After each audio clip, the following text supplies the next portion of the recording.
Hello everybody, welcome to This Day. It is Friday, it's November 22nd. I'm Michael Taylor, glad to be here with you. I made a decision, I'm gonna put the Christmas lights up this weekend. There you go. I got your emails, a lot of folks said don't do it too early. I may have given the illusion that I was going to listen to the advice. I wasn't. Ask anybody around here, I don't listen.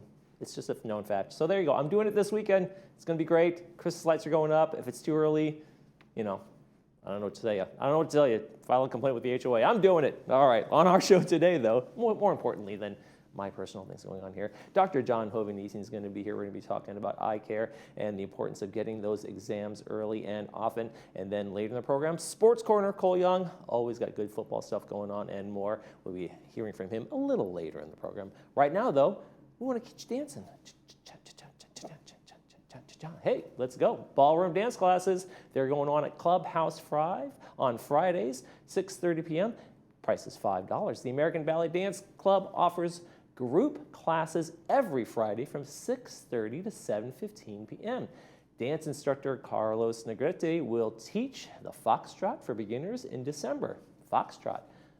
I think that's like from the 1920s, the Foxtrot. That's kind of cool. There you go. So if you want more information, you can contact Carlos. There's the phone number on the screen, as well as his email. And you can also visit the American Ballroom Dance Club website. Foxtrot and dance classes right here in the village. Let's get you all you need to know about your weather right now, though. We got an okay forecast for you. We're going to clear out the rest of the rain. Going to be done hopefully by morning into the afternoon. We should start to see some clearing, maybe a few more scattered showers here and there, but really the system's kind of moving on. Then on Saturday, we got mostly sunny, a few clouds in the sky, on Sunday. Then we got real sun on Monday. Look at that, all cleared out by then. And so we're gonna have temperatures bump up into the, I'd say, the upper 60s. We got mid 60s, upper 60s for the rest of the week and into the weekend. It's a beautiful shot of Highway 5 south of Fireball. I do not know where that is, but it looks beautiful. It's a wonderful shot. I think it's up north from, I'm getting that from Adam in our studio. He's pointing up, so I think he means it's up north of in California here. Sunrise this morning is 6:29. Sunset tonight is going to be 6:44. And thank you very much, Marilyn Ponce de Leon, for sending us that picture. I appreciate that. It's a beautiful shot. If you'd like to send us a picture, we'd love to see it. Email us, lagunawoodsvillagetv@gmail.com. Make sure you include your name, where you took the picture, and we will use it in our sunrise and sunset segment. Now, we're gonna head to break. And when we come back, we'll be talking to Dr. John Hoveniesen from Harvard Eye Associates.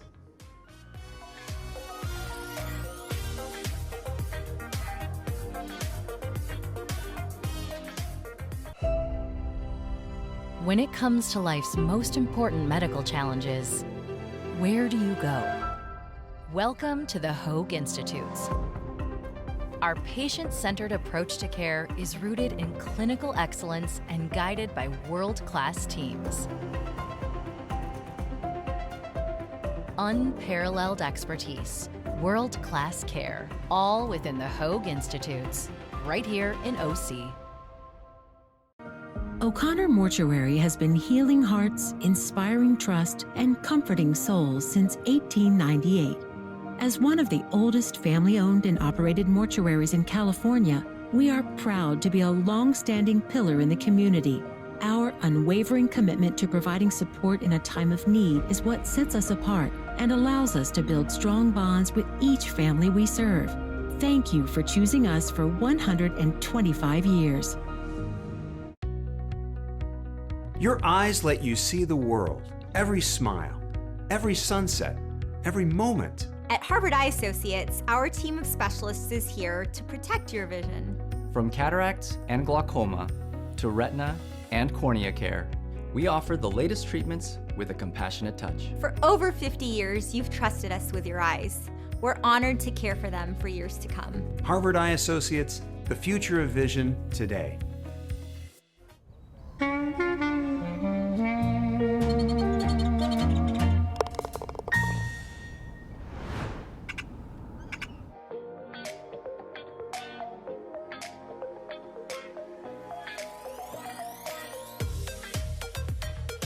Harvard Eye Associates Dr. John Hovhannissian joins us as he always does once a month, and I want to welcome you back to the show. Thank you, Michael. Nice to see you. It's another month. Another month, here we are, and we're talking about some concerns that we've talked about before, cataracts, but also a new study that says there might be a link to early cataracts and dementia, or the progression of dementia. Yeah, it's really interesting because cognitive impairment or dementia, which is becoming a really increasingly important disease. In fact, the incidence of people or the prevalence of people with dementia, it doubles about every 15 years. And we will have by 2030 around the world something like 150 million people who have dementia. And one of the factors that's been studied is two things that lead to progression or development of dementia: hearing loss and vision loss. So it's important we think about for those. folks maybe not familiar. I mean, I can't imagine you're not familiar, but cataracts, I mean, it's kind of slow fogging of the lens, right? That's right. Fogging of the lens inside the eye. It's a natural aging process. Dementia is not a natural aging process. Okay. It does not have to happen to anybody. And so we should always be on the lookout for ways to prevent it from developing. Having good sensory input, both for our hearing and our eyes, helps to prevent it basically from happening. Significant prevention, something like a 30% reduction in the development of Alzheimer's dementia in particular, and really all causes of dementia among people who have quality vision. Okay, because the first one I heard, I feel like it's comparing Tuesday to ice cream, and I'm like, how are these things connected? But it's one of those things where it's like, if you're not getting the signals, then there's a part of your brain that's kind of getting shut down, and that can kind of increase in dementia? Right. It's not the first thing you'd think of as a cause of dementia, right? But it is a very important one, and it turns out it's a very real one that's been now well studied in multiple ways with large numbers of patients to establish the link and the importance. And so, the problem is that people with dementia or early dementia often don't complain about poor vision. And their family members may not give it much importance to get them to the eye doctor. They blame their lack of relation to the visual world on their dementia. And there's just sort of this ignoring of what is really an important factor that can influence the progression of the dementia as well and improve quality of life. So it was a pretty large study, about 300,000 people or so, and they really saw a real distinction between the folks who had the surgeries and the folks who did not. That's right. Yeah, well controlled study and a well thought out study that demonstrated this, and it's not alone. There are other studies have shown similar results. So another factor that we think about is so if you do surgery for cataract, in the case of cataract, which is about half of the visual impairment that occurs, some of it is also caused by macular degeneration, which also can be treated.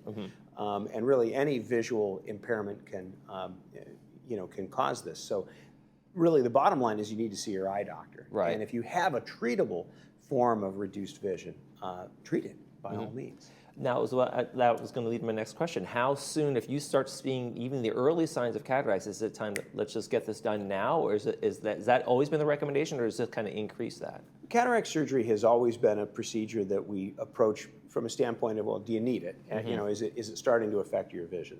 Is it starting to affect your quality of life? And for some people that means, well, gosh, I need to drive after dark in order to get to see my grandkids.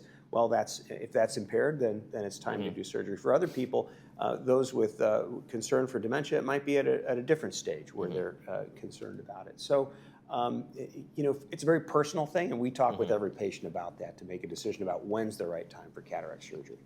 Does the study indicate that once you've had the cataract surgery, there's a slowing of the dementia that's already progressed, or is there any kind of effect there? There's less clear evidence that removing cataracts stops the progression of dementia that's already started, but it only stands to reason that it would. Right? Having better visual input is going to help people relate to the world better.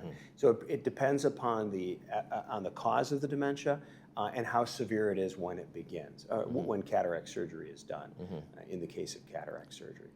When you see this in patients, when you see someone coming with a cataracts, are you asking these questions, or do you ask loved ones or their caretakers, something like that? Hey, is there dementia? Or do you try to find there's a connection there? We do. As part of a medical history that we take, we ask about memory loss and other signs and symptoms of dementia. And that might prompt us to suggest surgery a little bit earlier. Very often we have family members bringing someone in who's got a cataract in there. They sort of have their hands full taking care of someone, particularly if they've got moderate dementia. And so the question is, geez, do I need to take care of this? And you know what? You should. Okay. You should. And they very often tell us later that wow, I didn't expect mom to be, relating better to the world and to be functioning better as a result of surgery, but it often happens. What are some of the early signs that you are developing a cataracts? There are a few of them, or are there just one or two? It depends on the things you do. So Right. the way I tell patients is that the things that are difficult to see become a little more difficult. So driving at night is a classic example. Probably the most visually challenging task that any of us does, because the world is shades of gray, things are moving fast, there's bright sources of light coming toward us on the freeway, and so everything is set up to make it difficult to see. Reading fine print is another example, particularly in dim light.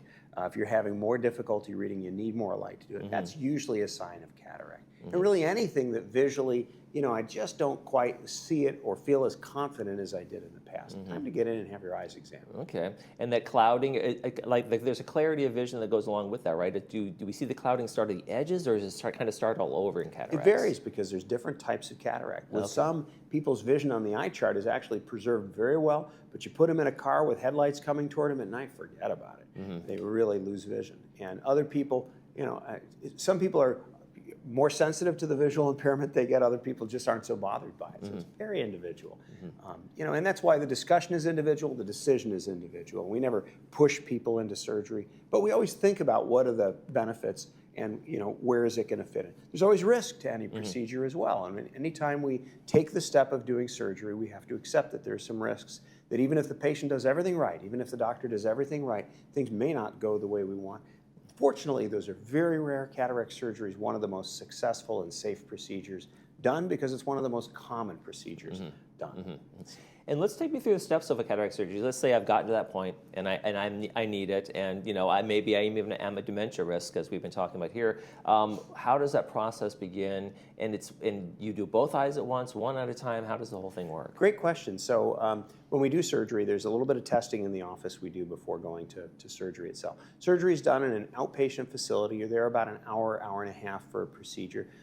You're sedated. We have people lie down. We give them an IV, so they're very relaxed, so nobody's nervous going through it. The eye is numb, and so you may see some light, but you're not going to see instruments moving around or things that are scary.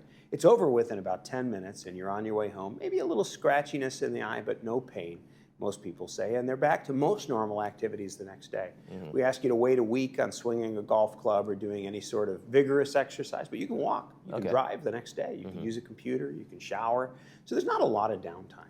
And am I patched? Am I covered? Or for just a couple hours, we have a cover on the eye, and then for a couple of nights, we ask our patients to wear a cover just so they don't accidentally rub their eye while they're sleeping. That can happen. you do that kind of thing. Oh shoot, I wasn't supposed to touch my nose, whatever. Right. Exactly. And then how long between the one eye and then the other eye, if everything, let's say, goes well? Often 1 week. The next week, the other eye is done, and people get their lives back. So a lot of people expect it's going to be a lot of downtime and a big interruption in their busy lives, and in fact, it's actually, we don't want to trivialize any surgical procedure, but most people say it's just a real easy event. Now, besides the clearing of the fogginess and the impaired vision, can you also increase their ability to read? Can you actually improve some of the vision issues they may have been having along with the cataracts? Oh, there's so much exciting technology today. With lens implants, with cataract surgery, we're putting in a lens that sets your vision for life. It never is going to change after that. And so there's the opportunity to use these advanced technology lenses that are designed to do all kinds of wonderful things. And yes, many patients don't need any glasses at all after surgery. There are costs in that are not covered by insurance. And so, we're never trying to push extra costs on patients, but we want them to understand what their choices are because there's different levels of lenses in terms of that kind of thing. That's right. And they're wonderful technologies for folks who want them and can afford them. And it's really exciting what it does for people, but it's a choice that they have. And we want them to understand their choice and then make it according to what's right for them. Yeah, but Medicare and Medi-Cal covers most of the standard stuff? Thankfully, they cover the big cost of surgery, which is the operating room and the anesthesia fees and fees for technicians and supplies and all the big cost stuff. That's covered. Okay, so if I ever get cataracts, I can actually kind of get rid of these maybe someday. You may well do that. Now we're talking. It's pretty exciting, yeah. Right. Dr. John Ovanisi. They do look good on you, though. So. Oh, thank you. Well, what can I say back to that? So complimentary. What can I say? The wonderful Dr. John Ovanisi is here. Thank you from Harvard Eye Associates. Appreciate it. Good to see you, Michael, as always. Good to see you as well. You're watching This Day. We'll be right back.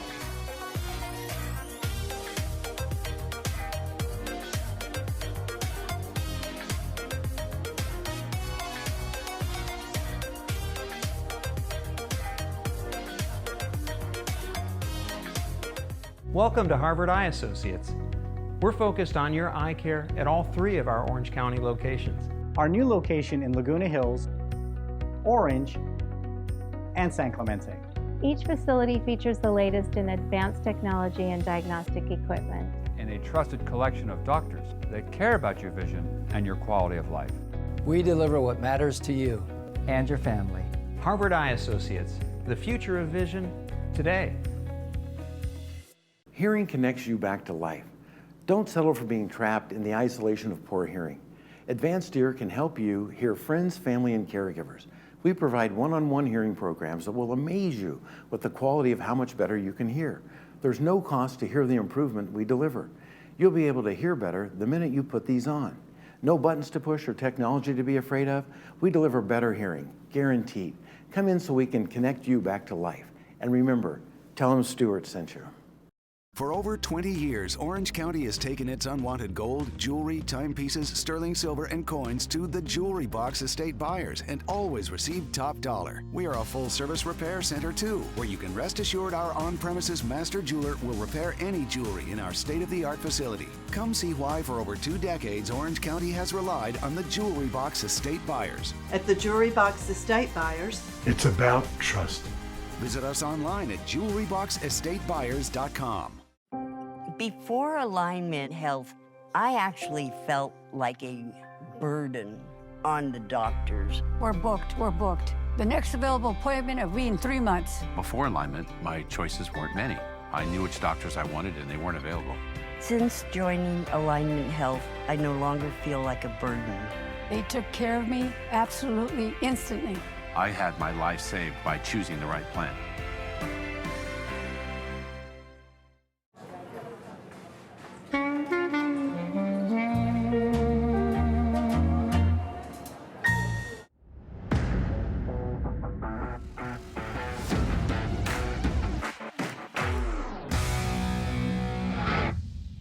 Hello and welcome to this Friday's episode of Sports Corner. I'm Cole Young, and it's hard to believe it, but we're less than a week away from Thanksgiving. But that means we have a lot of football to cover. It's been a wild 2 weeks in the NFL, and the playoff seedings have been shaken up. The Broncos defeated the Chiefs for their 8th straight win to keep their home undefeated streak alive and claim the top spot in the AFC. The Bills are back towards the top of the leaderboard as Josh Allen ran for 3 touchdowns and threw for 3 touchdowns to lead Buffalo over the high-powered Buccaneers. The Chargers fell to 7-4 after the Jaguars dominated at home, beating LA 35-6. Brock Purdy returned and Christian McCaffrey scored 3 touchdowns as the 49ers have launched themselves back into the playoff conversation after a 41-22 win over the rival Cardinals. The Patriots have won 8 straight games, the Rams have won 5 straight, the Bears are going to be a playoff team if they continue winning, the now healthy Ravens are back in the Super Bowl conversations, and so much more has happened in the last 14 days. To put all the madness into perspective, here's a current look at the playoff picture. There are a ton of surprises on this list, like the Broncos, Patriots, Colts, Packers, Bears, Seahawks, Texans, Bengals, and so many more. But nothing is more shocking than the lack of the Kansas City Chiefs in this picture. They still have 7 games to go and could very well figure it out down the stretch to make a late-season playoff push. However, the odds are stacked against them, and they could miss the playoffs for the first time in 10 years. I'd like to point out that a few weeks ago, I made a comment regarding the Carolina Panthers. I said that it was foolish of me to predict that they would make the playoffs this season. Since that day, they've won 2 out of 3 games, including upsetting the Green Bay Packers, and now have a pretty good shot at the playoffs. We'll see how the rest of the season plays out, but that may end up being one of my correct predictions. The last time I made my picks, I went just 2-2 again, bringing me to 25-11 on the season. My goal of keeping my losses in the double digits this year was going pretty strong, but 2 straight losing weeks hurt my chances.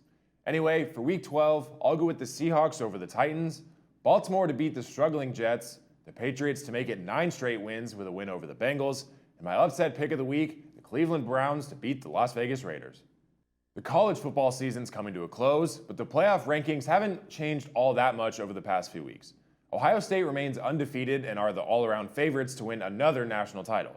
However, Indiana is not far behind them, also sitting at 11-0 and looking to shock the world. Texas A&M, Georgia, Ole Miss, Oregon, Texas Tech, Oklahoma, Notre Dame, and Alabama round out the rest of the top 10. Teams like BYU, Vanderbilt, USC, Utah, Miami, Georgia Tech, and others are currently on the outside looking in, but still have a shot at securing one of the 12 playoff spots this December. It's going to be a wild race to the finish in these final weeks of the college football season, so tune in to see which schools can earn a spot in the postseason. Hockey is back and well underway, and so far one of the biggest surprises of the season has been our local Anaheim Ducks. The Ducks currently sit with a 13-6-1 record and are at the top of the Pacific Division, third in the Western Conference, and fifth overall in the league. This past summer, the Ducks fired head coach Greg Cronin and replaced him with three-time Stanley Cup champion Joel Quenneville, a coach known for being one of the very best at getting the most out of his players offensively. Under Quenneville, the Ducks' offense is fourth best in the NHL at 2.95 goals per 60 minutes. Last season, they ranked 12th with 2.32 goals. They're scoring more, and the players are having fun and embracing their skill sets. It's been 7 years since the Ducks made the playoffs, 8 years since they won the division, and 18 years since they won the conference and the Stanley Cup. With 62 games to go, it's a very, very long season. However, things are beginning to look up for our hometown Ducks for the first time in a long time. Over in the NBA, the Los Angeles Lakers are still making headlines. LeBron James had 11 points and 12 assists in the first game of his unprecedented 23rd NBA season, and Luka Doncic had 37 points and 10 assists in the Lakers' 140-126 victory over the Utah Jazz on Tuesday. While the win's impressive and continues a successful streak of games for the Lakers, LeBron James' return to the court was the most impressive part of the night. The 40-year-old James made his season debut in the Lakers starting lineup and played 30 minutes after missing training camp and the first 14 games due to injury. Vince Carter is the only other player in NBA history to participate in 22 seasons, but James passed him earlier this week to start off his 23rd year. On top of that, James' 2 3-pointers in the first half moved him past Reggie Miller for the 6th most 3-pointers made in NBA history. He also made a driving layup in the third quarter to extend his streak of double-digit scoring performances to a record 1,293 games. That is to say, every single game in which he's played since January 6 of 2007. Just like the NHL, it's still very early in the season, but the Lakers look solid to this point.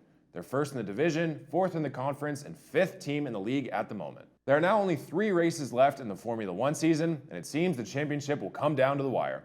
As I mentioned a few weeks ago, Lando Norris, Oscar Piastri, and Team McLaren are still holding on to first place in both the drivers' and constructors' standings. With that said, however, Max Verstappen is still hanging in the wings, looking to earn his 5th World Championship title. The Las Vegas Grand Prix will be this weekend, followed by Qatar and Abu Dhabi in the following 2 weeks. Don't miss out on any of these races and see who will be crowned champion in a few short weeks. Just 16 months ago, the U.S. men's national team hit a rock bottom, losing 1-0 to Uruguay to seal its group stage elimination from the 2024 Copa America. Earlier this week, the U.S. team made a statement that they've turned things around when they dominated Uruguay 5-1 in an international friendly match. In fact, this continues their winning streak as they have not lost a match since falling 2-0 to Korea on September 6th. The U.S. men's national team has 2 more upcoming friendly matches, both with Italy, on November 28th and December 1st. All of these matches will help the U.S. prepare for the World Cup, which will be hosted across North America in June and July of 2026. With all of that said, enjoy all of the football, the hockey, basketball, soccer, F1, and so much more that this week has to offer. We'll be off there next week due to the Thanksgiving holiday, so be sure to come right back in 2 weeks for more news, updates, and highlights from all across the sports world. And don't forget, there's NFL on Thanksgiving and Black Friday. I'm Cole Young. Have an incredible Thanksgiving, and I'll see you next time.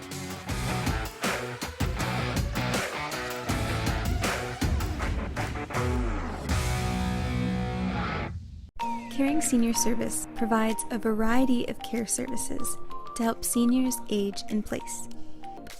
We cook, we clean, we listen, we help, we care.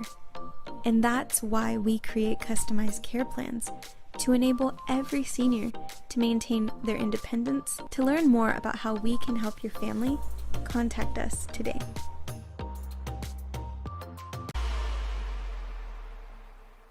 The Laguna Woods History Center, the only purpose-built local history archive in Orange County, has been capturing the legacy of our community since 1977. As a nonprofit dedicated to preserving today for tomorrow, we collect, conserve, and share the history of Laguna Woods Village, the city of Laguna Woods, and the surrounding Orange County region. Step into the past and connect with the present at your community archive. Whether you're curious about local milestones, searching for historical documents, or exploring treasured artifacts, the History Center is your gateway to the stories that shape Laguna Woods. The Laguna Woods History Center is a separate building adjacent to the Village Library. We are open Monday through Friday from 11 a.m. to 1 p.m. or by appointment. Visit us and find your place in history.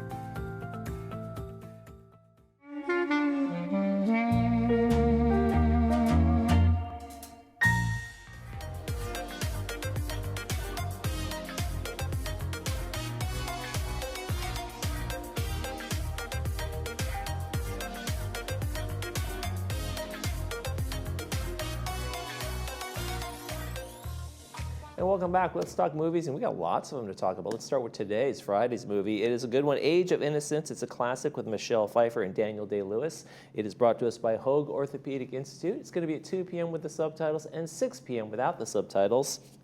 It's a tale of a 19th century New York high society in which a young lawyer falls in love with a woman separated from her husband while he's engaged to the woman's cousin. That sounds like a mess. All right, but it should be a good one. Age of Innocence today at 2 o'clock and 6 o'clock. And then on Saturday, we have Eddington, brought out here in 2025. It's a new one, and it stars Elise Valanga, and it's brought to us by Pacific Financial Planners, and it's going to be at 2 p.m. with the subtitles and 6 p.m. without the subtitles. In May of 2020, sounds like based on true life story, a standoff between a small town sheriff and a mayor sparks a powder keg as neighbor is pitted against neighbor in Eddington, New Mexico. And then let's talk a little bit about next week and Thanksgiving, and we have some schedule for you that's going to be a little bit different. We're not going to be here some of those days. We're going to be celebrating Thanksgiving just like everybody else. So on Thursday, November 27th at 8:30 in the morning, Wrecking Crew is going to be featured. We're going to be showing that one. Then at 11:30, Brian Wilson, The Long Promised Road. That's a great one. And then The Journey, a music special with Andrea Bocelli. There you go. So that should be a great one on Thanksgiving for those of you guys who are, trying to digest the old Thanksgiving meal or getting ready or not working at all, and while everybody else is in the kitchen, you can watch television. There you go. And then on Friday, November 28th, 8:30 in the morning, Yesterday, a really cute, fun movie. And I won't spoil that one for you, but lots of Beatles music in there. So if you're a Beatles fan, you're going to love this one. It's kind of a homage to the Beatles in a modern day telling. And then 11:30, The Wrestler. That's a great, great movie, another classic. And then 5 p.m., you can't beat Hugh Hauser on a Friday after Thanksgiving. California's Gold, and he's talking about that. This one's going to be on Kaiser Steel. So there you go. That should be some fun ones. All right, let's check the weather forecast before we head out. And we have a little bit more rain to get rid of today. So we got the morning rain, yes, and then kind of a clear out, maybe a scattered shower here and there throughout the rest of the day. Then by Saturday, that's all a distant memory. We're going to have some clouds around, but mostly sunny. Same thing on Sunday with temperatures bumping up into the upper 60s. And then we got a nice and sunny on Monday and, kind of continue. Maybe partly cloudy on Tuesday. Oh, well, the clouds come and go, but no more rain in the forecast for now, at least. All right. Saturday on the program, we're going to have Unity of Orange County Club's going to be here, and Broadway Music Lovers Club are also going to be here, and I'll be here as well. That's going to do it for this edition of This Day. I'm Michael Taylor. For all of us here at Village Television, we hope you make this day a great one.